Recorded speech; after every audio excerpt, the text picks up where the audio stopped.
Okay, this is a macro on the Shift Cntl R, or the fill to the right macro. And if you go into the developer, let's just look at this macro. The macro is here. It says X fill to right, and let's just look at that. So what it does is it goes to the last column. It says the last column is here, and then it says, okay, let's figure out how many rows and columns we have in our selection. So let's say we put 30 here and 40 here and 40 divided by 30 here. Okay, Shift Control P perhaps. No, Shift Control 1. Okay, so the selection just says, well, this is how many rows.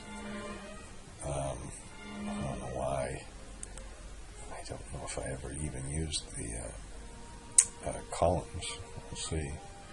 And then it says, well, then let's go up one first and then go to the right.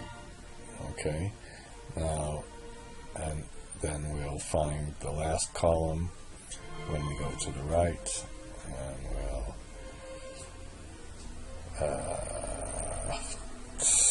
find the row we're on. Now, and then if that last column is greater than this column, then it didn't work. So you're going to go and try moving up further.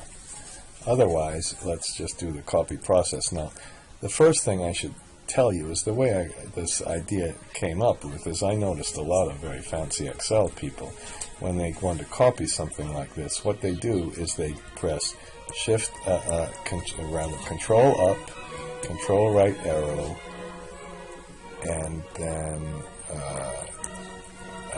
down arrow.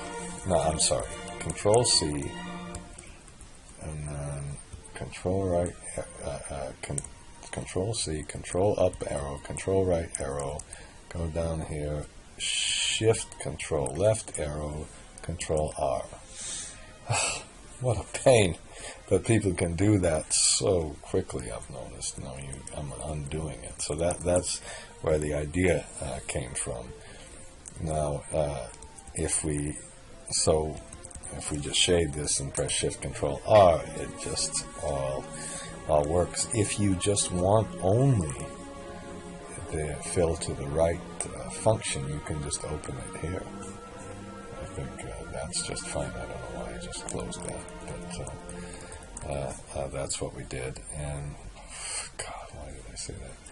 And then so that one we just keep moving up and up and up. Once this is not greater than the last column, then you go, then you just keep going, and then you just fill to the right.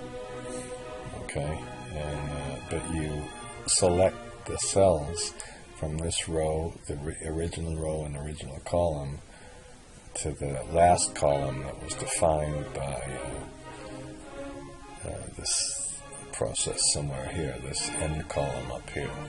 Okay, and then you go back to the original cell and activate it. So it's not that really complicated a macro. Why Excel doesn't have something like this in it already is one of the mysteries. It doesn't work with undo and see. Now, of course, you can see it's not going to work if I would put something in here and just press Shift Control R.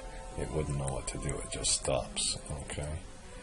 And if you use the old version of Excel, you'd have to change that 16,000 lines. Okay. So if you want to come and learn more about how to make some of this stuff, you go to www.FinanceEnergyInstitute.com, and that's where you'll find all good stuff. Okay.